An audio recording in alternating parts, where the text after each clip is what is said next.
Sabato 13 maggio, Beata Maria Vergine di Fatima. È il 133esimo giorno dall'inizio dell'anno, ne mancano 232 al termine. Il sole sorge alle 5.43 e tramonta alle 20.32. La luna si leva alle 3.13 e tramonta alle 13.16.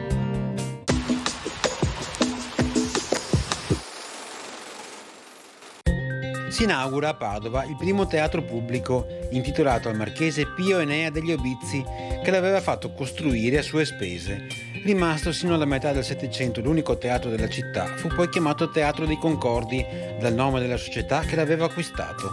Vi furono rappresentate per la prima volta a Padova le commedie di Carlo Goldoni.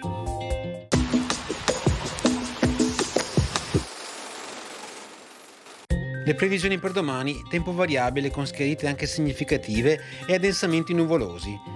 Precipitazioni, probabilità nel complesso medio-alta, in pianura per piogge da sparse a locali nelle prime ore con diradamento a partire dalle zone interne e poi fino al pomeriggio più che altro su quelle sud-occidentali, nonché localmente sulla fascia pedemontana. In montagna per fenomeni sparsi più che altro dalle ore centrali all'inizio della serata. Possibili alcuni rovesci o locali temporali. Il limite delle nevicate salirà anche ben oltre i 2000 metri. Temperature: le minime a sud-est non varieranno molto, altrove diminuiranno, massime in aumento, specie sulle zone centro-settentrionali.